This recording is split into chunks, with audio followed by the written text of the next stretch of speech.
நாங்கள் சிறுவரை எப்படி வருகிறது, எப்படி நாங்கள் அவரை விட்டு விலகுவதை நினைக்கலாம். அதை நினைத்தால் தேவதிட்டம் நமக்குள்ளாக நிறைவேற்றப்பட முடியாது. தேவனுடைய விருப்பம் நம்மளூடாக நிறைவேற்றப்பட முடியாது. ஏனென்றால் ஒவ்வொரு நாட்களும் நாங்கள் வயதில் ஏறிக்கொண்டு போகிறோம். ஒரு நாள் நாம் இந்த மண்ணை விட்டு ஒரு நாள் பிரிந்து போவோம். அப்பொழுது நாம் நேசித்தவர்கள் நம்மளோட கூட வருவார்கள். சொல்லுமா, அப்படி உண்மையா இருக்கிறபடினாலே ஏன் நாங்கள் இந்த உலகத்திலே பிழையான ஒரு போதகத்தை குறித்து, பிழையான ஒரு ஆலோசனை குறித்து ஏன் நாங்கள் முடிவெடுத்து வளர்க்க முடியாது?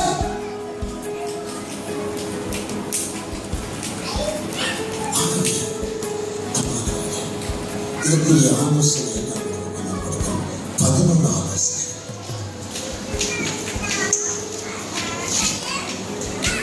திருப்பி சொல்றோம், விளங்கிக் கொள்ளும்படியாக பேசுகிறோம்.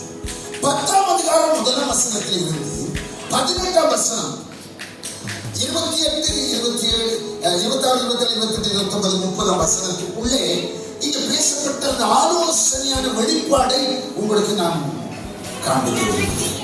முதலாவது, இந்த அதிகாரத்திலே சொல்லுங்க பாப்போம், விளையாடுங்க யாருக்கிறாரு துண்டப்பட்டுதான் சொல்றது. உங்களுக்கு இப்படிக்கிறார்,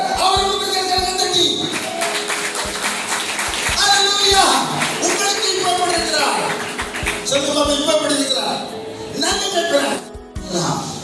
ஆனா மேய்க்கிற மாதிரி மேய்க்கிறவர்கள் நல்ல மேய்க்கிறார், எல்லாரும் மேய்க்கலாம். இரண்டாவது காரியம், தன் ஜனத்துக்கு தலைவராக இருக்கிறார். யாருக்கு? அவர் படைத்து உருவாக்கி சிருஷ்டிக்கப்பட்ட எல்லா தேவச்சனத்துக்கும் என்னவா இருக்கிறாரு? இஸ்ராயல் மக்களுக்கு மட்டுமல்ல, புறஜாதியா இருக்கிறவரை சேர்த்துதான் சொல்றார். ஆகவே இங்க சொல்லுகிற முக்கியமான ஒரு பாயிண்ட் என்னவென்று சொன்னால், அவரை ஏற்றுக்கொண்டவருக்கு மட்டும் தலைவராக.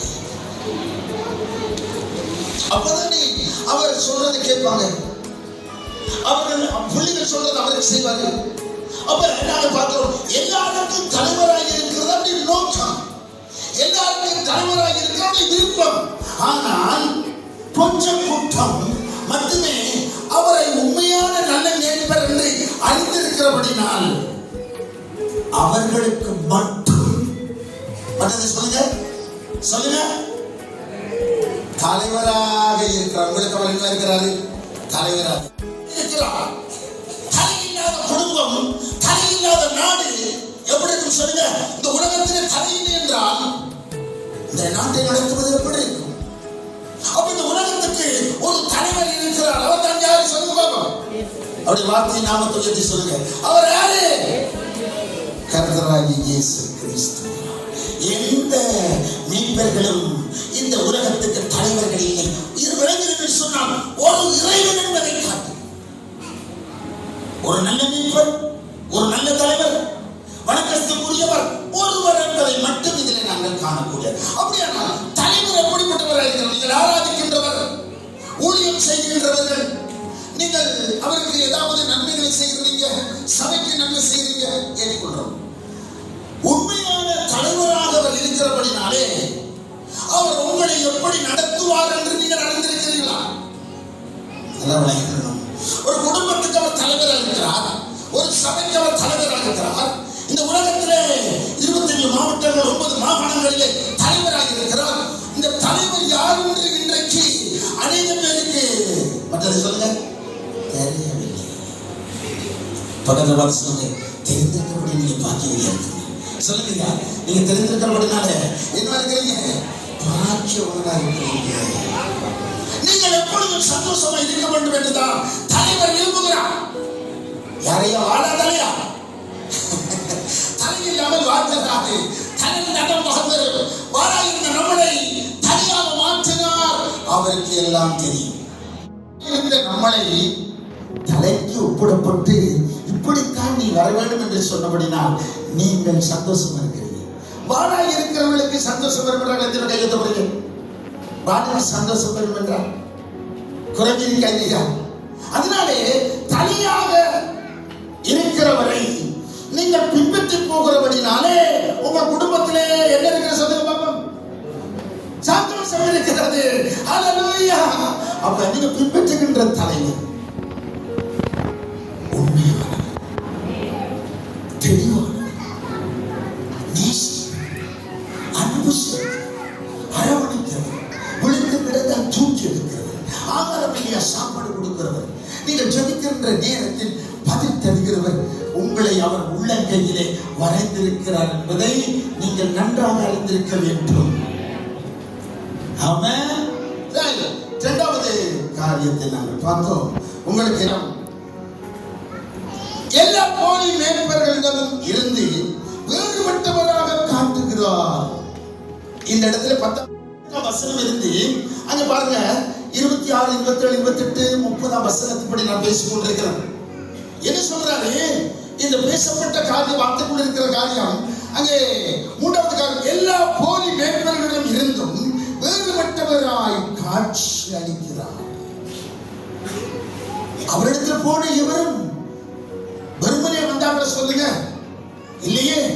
மற்ற மேய்ப்பரிடத்தில் போனவர்கள் எல்லாரும் வெறுமையாக்கப்பட்டு வந்தது உண்மை. காரணம் என்ன? அவர் என்ன இல்லை அதில் சொன்னீங்க, முதல் தொடக்கத்தில் என்ன சொன்னீங்க? கர்த்தர் என்ன இருக்கிறாரு? நல்ல மேய்ப்பனாக இருக்கிறார். நல்ல தலைவராக இருக்கிறபடினாலே அவர் ஒரு பிள்ளை வருகிற நேரம் அந்த பிள்ளைக்கு என்ன வேண்டும் என்ற அந்த தலைவருக்கு தெரிகிறது. நீங்கள் உங்கள் குடும்பத்திலே ஒரு கணவனோடு கூட ஒரு தகப்பனோடு கூட நீங்கள் இருக்கிற தலைவருக்கு கீழே இருக்கிறீங்க. அந்த குடும்ப தலைவருக்கு என்ன தெரிகிறது? அந்த குடும்பத்துக்கு என்ன செய்ய வேண்டும் என்று தெளிவான தலைவருக்கு தெரியும். குறித்து தெளிவான தலைவர் மட்டுமே செழிப்பாக குடும்பத்தை நடத்த முடியும். எத்தனை பேர் ஆமென் சொல்றீங்க? தெளிவில்லாத தலைவர் மனைவியை நடத்த முடியாது. தெளிவில்லாத தலைவர் பிள்ளைகளை நடத்த முடியாது. பிள்ளையானவன் நடத்த வேண்டிய நடத்து என்று சொன்னால் மேன்மையாக இருக்கின்ற மாம்சத்தில் தகப்பனை சொல்றார். 2வது அல்ல, 3வது அல்ல, 1வது சொல்றார். சபையின் மேற்பரத்தை சொல்லுகிறார்.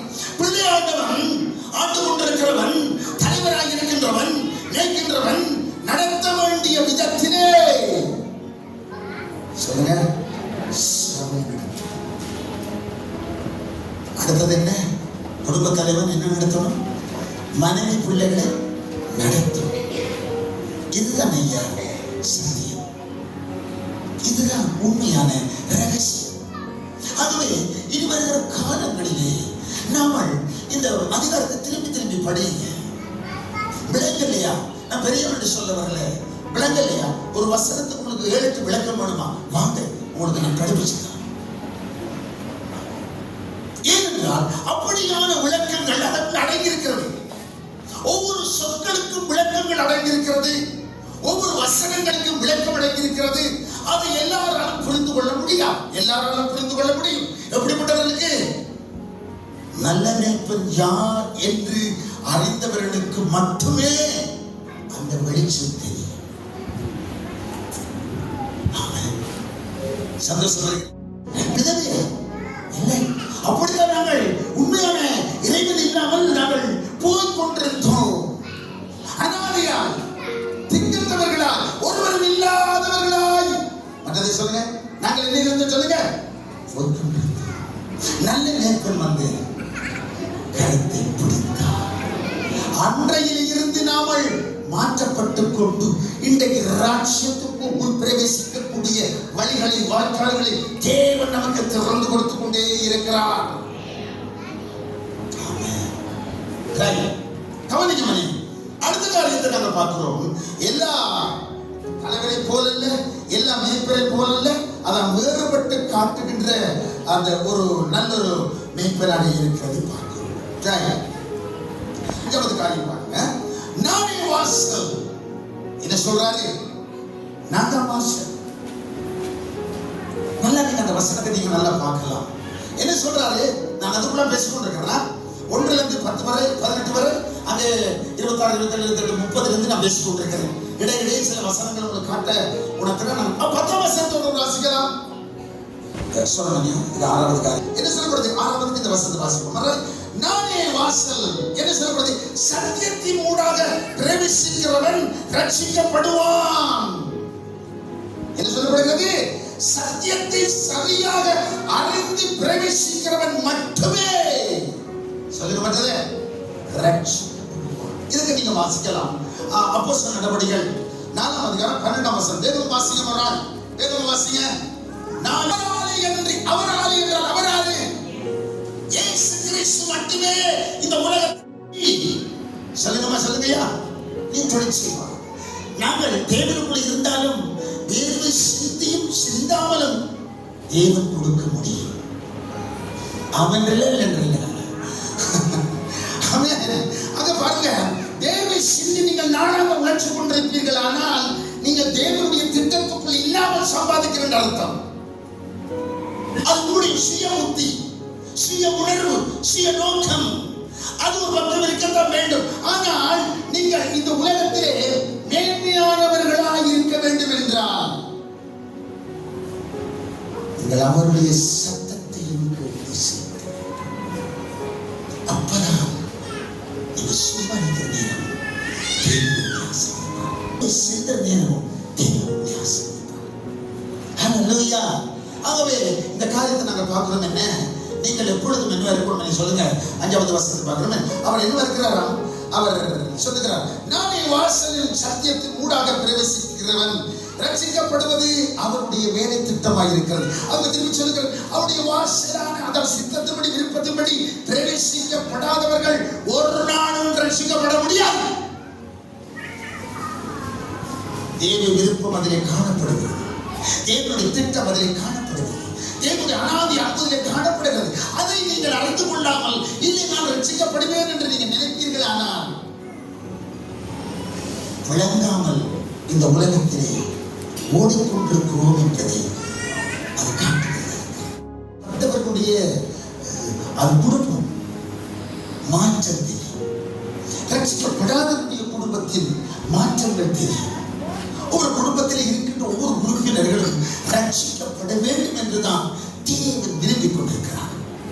தனித்தனியாகவோ குடும்பமாகவோ அவர் எல்லாரும் மனம் திரும்ப வேண்டும் என்றுதான் அவர் நற்செய்தியை உலக நாடு முழுவதும் பிரவேசிப்பதற்கு அவர் 2 பேராக அனுப்பினார். அவர் 12 சேஷர்களை அனுப்பினார். இன்றைக்கு உலக நாடு முழுவதிலும் அவருடைய உண்மையை எடுத்துச் சொல்வதற்கு நீங்கள் வழியாகவும் வாய்க்காலாகவும் வாயாகவும் இருக்கிறோம். ஆமாம். ஆகவே 3ஆம் கிழமை அடுத்த மேற்கு பார்க்கிறது என்ற சொந்தப்பாவை துறையா பாவை நாங்கள் அடுத்த பார்ப்போம். 3ஆம் கிழமை கத்தலை தாமதித்த பார்க்கலாம். கவனிங்க. 6வது காரியத்தை இப்ப நாங்கள் வாசிக்கலாம். என்ன சொல்லப்படுகிறது? இப்ப வாசிங்க 10ஆம் வசனம். பரிபூர்ணமான ஜீவன் அவர் ஒருவரிடத்துல இருக்கு. எத்தனை பேர் நம்புறீங்க? பாதி இருக்குது, அரை இருக்குது, முக்கால் இருக்குது, 100 99 அப்படி நீங்க நம்புறீங்க? உங்களை நடத்துகின்ற ஆளுநர் எப்படி இருக்கிறாராம்? சொல்லுங்க சொல்லுங்க வாயில சொல்லுங்க. பரிபூர்ணமானவர். பரிபூர்ணமாக நடத்துவதற்கு அவர் உங்களை தேர்ந்தெடுத்திருக்கிறார். அது நாங்கள் எதிரியாக இருந்தோம், ஒரு காலத்தில் பகைஞராக இருந்தோம், துரோகியாக இருந்தோம். இன்றைக்கு நீங்கள் எல்லாரும் பலரை இல்லையா ஆகவே அன்பான தேவ பிள்ளைகளே, இந்த இடத்துல பார்க்கிற காரியத்தை நாங்கள் பார்க்கிறோம். என்ன சொன்னா, பரிபூர்ணமான நித்திய ஜீவனை பெறுவதற்காய் இந்த உலகத்திலே சொல்லுங்க நல்ல எப்படி குணம் பரிபூர்ணமான ஜீவனை கொஞ்சம் கூட இல்லாமல் அவரிடத்திலே பரிபூர்ணமான எல்லாவற்றையும் சமைக்க கொடுக்க இன்றைக்கும் என்றைக்கும் அவர் அந்த வார்த்தைக்கு உண்மையாகவே இருக்கிறார். அடுத்த கருத்தை நாங்க பார்க்கணுமா? இங்க பார்க்கிறோம். இன்னும் பாருங்க 7வது காரியம். இந்த வசனத்துக்குள்ள நாங்க பார்க்கிற காரியத்தை உங்களுக்கு அது ஆவிக்குள்ளே காணப்படுகின்ற அந்த ஆலோசனை பேசிக் கொண்டிருக்கிறேன். பாவம், குற்ற உணர்ச்சி, ஆக்கினை என்ற எல்லாவற்றிலும் இருந்து நம்மளை ஒளிவிப்பவர் கர்த்தராகிய இயேசு கிறிஸ்து. என்ன சொல்லப்படுது? நல்ல மேய்ப்பர். என்ன சொல்லப்படுது? பிழையான எல்லாவற்றிலும் இருந்து, அநீதியான எல்லாவற்றிலும் இருந்து என்ன செய்கிறார்? அவரு நம்மளை விடுவிக்கின்றபடினாலே அவர் என்ன இருக்க மேல போன கீழே எடுத்து பாருங்க. தெளிவான தலைவராக இருக்கிறார், தெளிவான நேர்ப்பனாக இருக்கிறார். அதுதான் சொல்லுது. என்ன சொல்லப்படுது பாருங்க. அதாவது பாவம், குற்ற உணர்ச்சி, ஆக்கினத்தின் போன்ற எல்லாவற்றிலும் இருந்து நம்மளை விடுதலையாக்கி கொண்டிருக்கிறார். இன்னைக்கு நீங்க நினைக்கிறார் நாங்கள் எப்பொழுதும் ஆயத்தமாக இருக்க வேண்டும். நாம் இன்றைக்கு மறித்தாலும் நான் அவரோடு கூட இருப்பேன் என்று நீங்கள் நம்ப வேண்டும். எப்பொழுது நான் அவரோடு கூட இருக்கிறேன் என்ற நம்பிக்கை உங்களுக்கு நிச்சயமா இருக்க வேண்டும். நீங்கள் உங்களுடைய குடும்பத்திலே சண்டை பிடிக்க கூடாது. நான் பல இடத்திலே பல காரியத்தை அழிந்து வருகிறேன். கவனிங்க, ஒரு கணவனுக்கு ஒரு மனைவி படுக்கையில கிடக்கும் அந்த வீட்டை சொல்லுங்க தெரியுது. தேவனுடைய ஊழியக்காரன் உண்மையா இருந்தால் எதுவும் மறைக்க மாட்டான். கவனிங்க, தேவனுடைய திருச்செயல் நடக்குது. பாதிப்பு இவர் அந்த குடும்பம் என்ன செய்து பாதிப்பு என்ன செய்த குடும்பம் அனுபவிக்குது. கர்த்தர் கொடுக்கிற பணம் செலவழிந்து போகுது. என்னத்தினால சாபம் போட்டு விடுகிறாங்க. எதுவுமே சண்டை பிடிக்கிறது. நீ நல்லா இருக்க மாட்டாடி. நமக்கு பேசுறா, நீ நல்லா இருக்க மாட்டாடி. உன்னை கட்டுநிலத்தில் இருந்தே எனக்கு துன்ப மாட்டாடி இருக்குது. உன்னோட பரம்பரையில் இருந்து வந்த உங்க குணாதிசயம் மாறலையாடி. அப்படிதான் பேசுறது. கணவனை பார்த்து என்னப்பா அப்படி பேசுறீங்களா? இல்லையே, எந்த நேரம் பார்த்தாலும் கணவனை கணவன் மாதிரி பார்க்கறது இல்ல. காரணம் என்ன? அது என்ன இல்ல, நல்ல மேய்ப்பன் உடைய குணாதிசயம். அதனால்தான் கணவன் வேறு விதமாய் மனைவி வேறு விதமாய் குடும்பத்திலே செயல்படுகிற பொழுது அவர்களுக்கு பிறக்கிறது எப்படி இருக்கும் சொல்லுங்களேன். அப்படிதான் அம்மாவை அப்பாவை நேசிக்காதவர்கள் நடக்கிற புதினம் அல்லது அங்கு அவர்கள் தாயின் தகவல் நேசிக்கல. அவர்களிடத்திலே உருவாக்குறதும் அப்படித்தான் இருக்கும். நீங்க சொன்ன கீழ்படியா அது சத்தியத்தை கேட்டு அது மனம் திரும்புமா, ஆனால் மட்டுமே அதை திரும்புவதற்கு நிச்சயம் முடிவுண்டு. சரி, நீங்க ஜெபித்தாலும் ஒரு விதத்தான் மாறும். ஆனால் அந்த பிள்ளை மாற வேண்டும் என்றால் தன்னைத்தான் சோதித்தறிந்து என் அப்பாவுக்கு விரோதமா நான் செயல்படக்கூடாது, என் அம்மாவுக்கு விரோதமா நான் செயல்படக்கூடாது, என்னுடைய உறவுக்கு விரோதமா செயல்படக்கூடாது என்று முடிவெடுக்கிறதா இருந்தால் அந்த பிள்ளை வெளிச்சத்திலே கை வைக்க வேண்டும். என்றால் நீங்கள் எப்படித்தான் அந்த பிள்ளையை நெய்யோடு எள்ளோடு கூட உரலிலே உலக்கியால போட்டு விடிய 24 மணி நேரம் செலுத்தாலும் 24 மணி நேரம் நீங்கள் என்னதான் ஆலோசனை கொடுத்தாலும் கடைசி மட்டும் அதில் மூடத்தனம் மாறலாம்.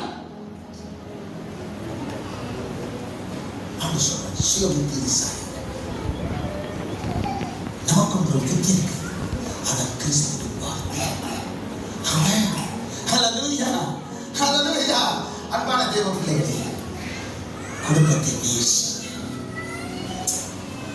நீங்கள் எபேசியர் 5ஆம் அதிகாரம் சபையை குறித்து கொஞ்சம் வாசிக்க. நாம் அவருடைய சரீரத்தின் அவயங்களாயும் அவருடைய மாமிசத்திற்கும் அவருடைய எலும்புகளுக்கும் உரியவளாய் இருக்கிறோம். இது நிமித்தம் மனுஷர்கள் தன் தகப்பனையும் தாயையும் விட்டு தன் மனைவியோடு இசைந்திருப்பான், இருவரும் ஒரே மாம்சமாய். கிறிஸ்துவை பற்றி சொன்ன காரியம். உலகத்தை விட்டு உலக காரியங்களை விட்டு நாம் எல்லாரும் என்ன செய்திருப்போம் சொல்லுங்க, பிரிந்திருப்போம் என்று வேதம் சொல்லுகிறது. கவனிங்க, கடந்து போகிற நேரம் இருக்கிறது. சரி, என்ன பண்ணுற காரியம்? இந்த காரியத்தை நாங்கள் பார்க்கிறோம். அங்கே இயேசு கிறிஸ்து மட்டுமே ரட்சிப்பதற்கு ஒரே ஒரு வழியாக இருக்கிறார். எதுக்கு வழி இருக்கிறது? இந்த வழிகள் பல வழிகள் என்று பலரை போய் கொண்டிருக்கிறார்கள். பல வழிகளிலே போனாலும் அந்த ஒரு வழியை யாரெல்லாம் கண்டுபிடிக்க முடியவில்லையோ அவர்கள் நிச்சயமாக என்ன செய்ய முடியாது, ரட்சிக்கப்பட முடியாது. ஆண்டவர் நமக்கு சொல்ற காலத்தை நல்ல கவனிங்க. அவர் ஒருவரே ஒரு வழி, ஒரு இறைமதம், ஒரே சத்தியம், ஒரே தேவன். அவர் செய்வதெல்லாம் ஒன்றாக இருக்கிறபடினாலே ஒரே தேவனை மட்டும் இந்த உலகம் அறிந்து கொண்டும் என்றால் உலகத்தில் உள்ள ஆண் பெண் ஒருவர் அவரை ஏற்றுக்கொள்வார்கள். ஆனால் அவர்கள் மட்டும்தான் சொல்லுங்க. எனக்கு சில வசனத்தை கொடுக்க எழுதி கொடுங்க. அப்போஸ்தலர் நடவடிக்கைகள் 4ஆம் அதிகாரம் 11-12. வேதமலை நான் போறேன்னா தேர்ந்த போறேன். 4ஆம் அதிகாரம் 11-12, உபாகம் 18-15, உபாகம் 18-19, ஆதியாகமம் 22-18, ஆதியாகமம் 26-4, சங்கீதம் 118-22. இவைகள் எல்லாம் ரட்சிப்புக்குரிய காரியமா இருக்கிறது. இவளை நான் 9 வந்துட்டேன். இங்க பாருங்க, நான் என்னுடையவைகளை அறிந்து அப்பா சொல்றாரு, என்னுடைய பிள்ளைகளை நான் என்ன செய்திருக்கிறாரா அறிந்து. அப்ப உங்களை ஒவ்வொருவரையும் அந்த வசனத்துக்கு போய் பாருங்க. இப்ப அதெல்லாம் பார்க்க எனக்கு நேரம் இல்லாது, ஆனா நான் அது உள்ளதை மட்டும் நான் வந்து மேலாக பேசி போகிறேன். அவர் சொல்றார், நம்மளை நம்மளுடைய அப்பா என்ன செய்திருக்கிறாரா சொல்லுங்க, அறிந்திருக்கிறார். அவருக்கு மறைவாக நீங்க எங்கேயும் போகலாம் என்றா சொல்லுங்களேன். போகலாமா? போக இயலாது. அப்ப இந்த இடத்துல பார்க்கிற காரியம் என்ன? 9வது காரியத்தை நாங்க பார்க்கிறோம் என்ன? அவர் என்னுடையவைகளை எல்லாவற்றையும் அவர் நன்றாக அறிந்திருக்கிறார். பாருங்க, நம்மளுடைய தேவைகளை சந்திப்பதற்கு அவர் அறிவு கூடியவராக இருக்கிறார். நீங்க பின்பற்றுகிறவர், நீங்க நினைக்கலாம் தனி இருந்துட்டு என்று ஒருவர் பார்க்க வராங்களே, காரணம் எது? சுயமித்தியில் சாயாதே, மாம்சத்தில் முடிவெடுக்கிறது. நீ ஒருவரோட கூட இருக்கிறாய், நம்ப வேண்டும். குடும்பம் ஒருவரோட கூட இருக்கிறது, நம்ப வேண்டும். சபை ஒருவரோட கூட இருக்கிறது, நம்ப வேண்டும். அவர்தான் யார் சொல்லுங்க? விசுவாசத்தை நிற்க பழக வேண்டும்.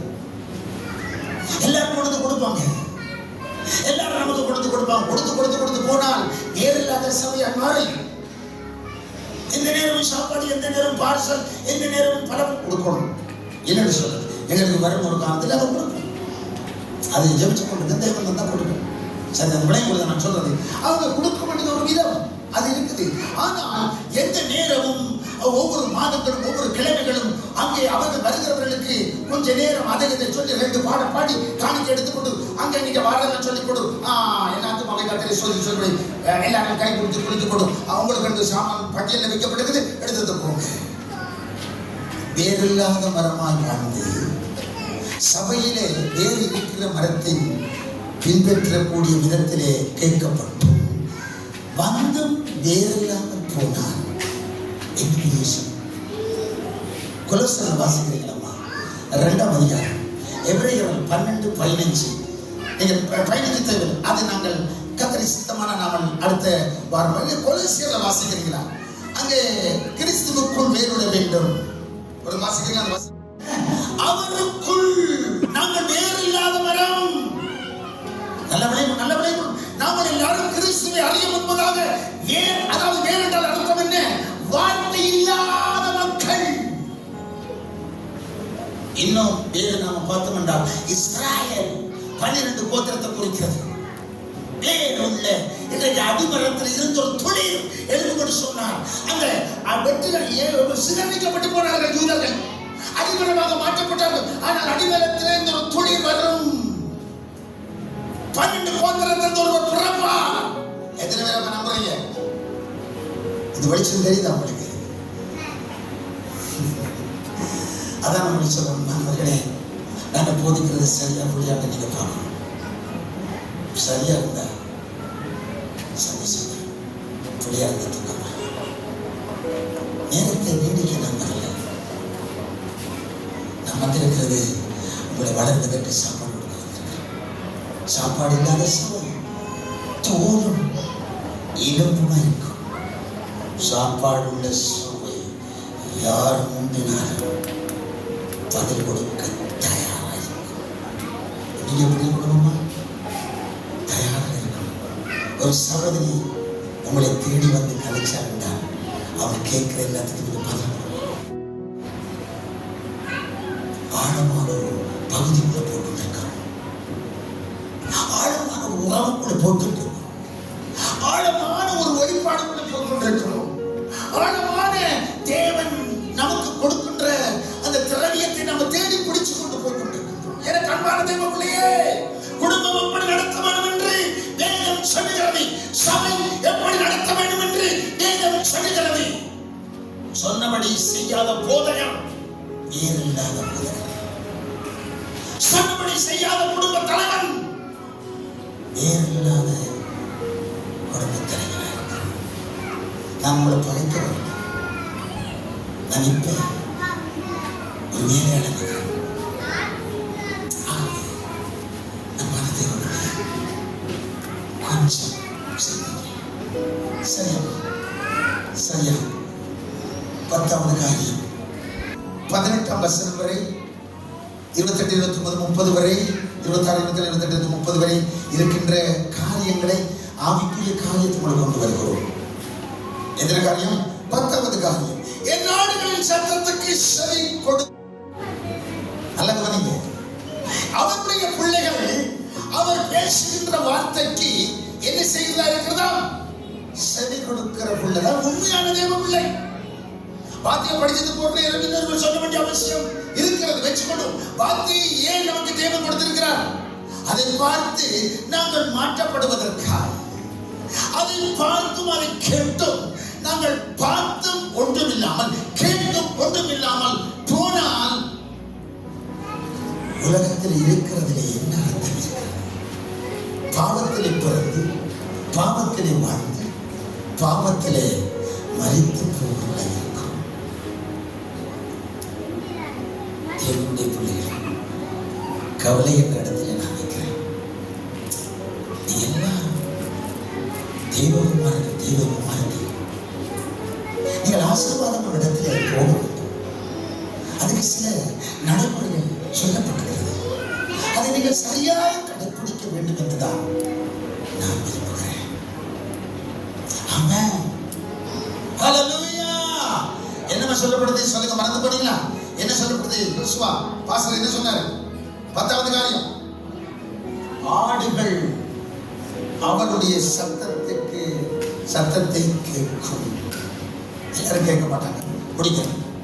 11வது காரியம், அவைகள் ஒன்றும் கெட்டு போவதில்லை. அவரை பின்பற்றுகின்ற உண்மையாய் அவரை பின்பற்றுகின்ற எல்லாரும் கெட்டு போக தேவன் விடுவார விட மாட்டார். சொல்லுங்க சத்தமா, விடவே மாட்டார்.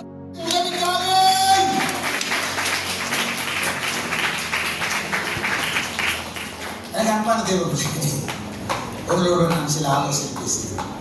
இப்போ உங்களோட கூட இன்னொரு 5 நிமிஷம் கொஞ்சம் நாங்கள் வாசிக்கிறோம். என்ன இப்போ பாருங்க, நாங்கள் பார்க்கிற காரியத்தை நீங்க பார்த்தீங்கன்னு சொன்னாங்க. அதாவது மெய்யாகவே மெய்யாகவே 2 தடவை சொல்றாரு. 2 தடவை சொல்றாரு. அவருடைய வார்த்தையை அலட்சியமாய் கேட்கிறவர்கள் சபையில் இருக்கிறபடினால்தான் அப்படி பேசினார் என்று சொல்லப்படுகிறது. இப்ப நீங்க உங்களோட வீடுகளை நீங்க பாத்தீங்கன்னா, தம்பி பாஸ்கர்தாஸ் அந்த பலையை எடுத்துட்டு வா, கேட்காத மாதிரி இருக்கலாம். திரும்பி கேட்கும்படியாய் அந்த பெற்றார்கள் என்ன சொல்றாங்க? தம்பி பாஸ்கர்தாஸ் அந்த சாமான் எடுத்துட்டு வா. 2ஆம் தடவை சொல்றதுக்கு காரணம் உறுதிப்படுத்தப்படுதல் என்ற அர்த்தம். சொன்னதை நிரூபிக்கப்படுகுதல் என்ற அர்த்தம். ஆகவே உங்களை என்னையும் பார்த்து ஆண்டவர் கேட்கிறார், சொல்லுகிறார், மெய்யாகவே மெய்யாகவே பொய்யாகவே பொய்யாக சொல்ல வரல. அதான் அர்த்தம். நம்மிடத்தில் பேசுகிறவர் உண்மையான மனதோடு கூட பேசுகிறார், உண்மையான வெளிப்பாடோடு பேசுகிறார். அவரை நீங்கள் எப்படி நம்ப வேண்டும் என்பதை குறித்து நீங்கள் இந்த மெய்யாகவே மெய்யாகவே என்று சொல்லப்பட்ட அந்த வார்த்தைக்குள்ள நீங்கள் பிரவேசிக்க வேண்டும். ஆமென். அடுத்தது கவனிங்க. நான் ஒருமையை குறிக்கிறது, தனியாட்சி செய்கிறவரை குறிக்கிறார். தனியாக என்று ஆட்சி செய்கிறார். ராஜ்யத்தில் எத்தனை பேர் இருக்கிறாங்க? நான் சொல்லி ஆட்சி செய்வதற்கு 1000 காலம் ஆட்சி எத்தனை பேர் வரப்போறாங்க? ஒரே ஒருவர் வரப்போறார். உங்களுக்கு உதவி செய்வதற்கு ஒருவர் இருக்கிறார் என்பதை இதில் வெளிப்படுத்தி காண்பிக்கப்படுகிறது. நான் என்று சொன்ன காரியத்தை நீங்கள் நம்ப வேண்டும் என்று பேசுகிறார். நான் உங்களுக்காக இருக்கிறேன், உங்களுக்காக பாடுபட்டேன், உங்களுக்காக ரத்தம் சிந்தினேன், உங்களுக்காக அடிக்கப்பட்டேன், நொறுக்கப்பட்டேன், தனியே வந்து உங்களுக்காக எல்லாம் செய்தேன் என்பதை நீங்கள் நினைக்க வேண்டும் என்றுதான் அவர் ஒருமையிலே சொல்றார். சரியா? அடுத்தது கவனிங்க. என்ன சொல்லப்படுது? உங்களுக்கு சொல்லுகிறேன், பன்மையில சொல்றார். ஒரு சபை அவருடைய சத்தத்தை கேட்க வேண்டும் என்ற அர்த்தமா இருக்கிறது. தனித்தனியாக புத்தி சொன்னது உண்டு, குழுக்களாக புத்தி சொன்னது உண்டு, சபையிலே அவர் பிரசங்கம் பண்ணினது உண்டு. வெளிக்கூட்டங்களிலே 3000 பேர், 5000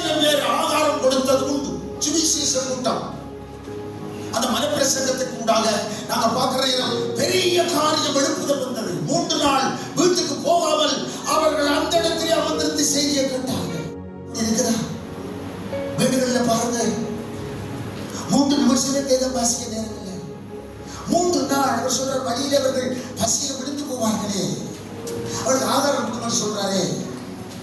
இப்போ பாருங்க, அப்பத்திய கிறிஸ்தவனுடைய தரம், இப்பத்திய கிறிஸ்தவனுடைய தரம் வேறு. அந்த காலத்தில் அப்படி கேட்டவர்கள் அழகாக வேறு விட்டு ரத்த சாட்சியம் அளித்தார்கள். இப்பத்தியவர்கள் வேறு விடாதபடினாலே தேவன் சொல்வதை கேட்காமல் ஓடிக்கொண்டிருக்கிறார். சபையை நீங்க வளர வேண்டும் என்றுதான் பன்மையிலே சொல்றார். இதை நாங்கள் புரிந்து கொள்ள வேண்டும். எல்லாருக்கும் அவர் உதவி செய்வதை குறிக்கிறது, எல்லாருக்கும் அவர் எல்லா காரியமும் செய்கிறதை குறிக்கிறது. அதில் அடுத்தது நீங்க கவனிங்க. அடுத்ததை பார்த்தோம்னு சொன்னால், ஆட்டு தொழுவங்களுக்குள் வாசல் வழியாய் பிரவேசியாமல் வேறு வழியாய் ஏறுகிறவர்கள் கள்ளரும் கொள்ளைக்காரரும் இருக்கிறார். கணக்கு விளக்கம் இருக்குது. இது மட்டும் நான் சொல்றேன். ஆட்டு தொழுவங்களுக்குள் சபைக்குள் கள்ள போதனைகள், கள்ள உபதேசங்கள் வரும். மாம்சத்தில் நடக்க வேண்டி வரும், மாம்சத்தில் பேச வேண்டி வரும், மாம்ச திட்டங்கள் நிறைவேற்றப்பட்டு வரும். அவர் சொன்னார். அதனாலே சபைகளிலே பல இடங்களிலே பல காரியங்கள் இன்றைக்கு தரமாக இருந்தாலும் தரம் குறைந்து போக காரணம் என்ன? நல்ல யோசனை. அங்கே கண்ட விதமான செயல்பாடுகள், திட்டங்கள், நோக்கங்கள் அங்கே கொஞ்சம் கொஞ்சமாக மெதுவாக இறங்குறபடியினால் முதலாவது சமாதானம் இல்லாமல் போகிறது. சபைக்குள்ள என்ன இருக்கணும் தெரிஞ்சாக்க சொல்லுங்க. சத்தியம் என்னன்னா சமாதானம். சபைக்குள்ள என்ன இருக்கணும்? சமாதானம். சமாதானம் இல்லாமல் ஒருவர் வாழ்வார் என்றால் அந்த சபையில நிச்சயமாகவே அது வேறொரு வழி, வேறொரு உபதேசம், வேறொரு கிரியைகள் காணப்படுகிறது என்பதை நாங்கள் அப்பாவுடைய வார்த்தையிலிருந்து பார்க்கிறோம். ஆமென். பிறகு நாங்கள் பார்க்கலாம். வருகிற 3ஆம் கிழமை அடுத்த மேய்ப்பனுக்கு சொல்லுவோம். அங்கு அது மேய்ப்பனுக்கு செய்வதை பார்க்கலாம்.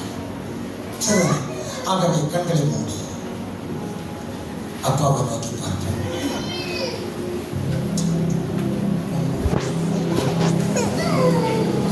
இதுவரை உங்கள் குடும்பத்தை கூட துப்பிலை நடத்தி கொண்டு போகிறார்.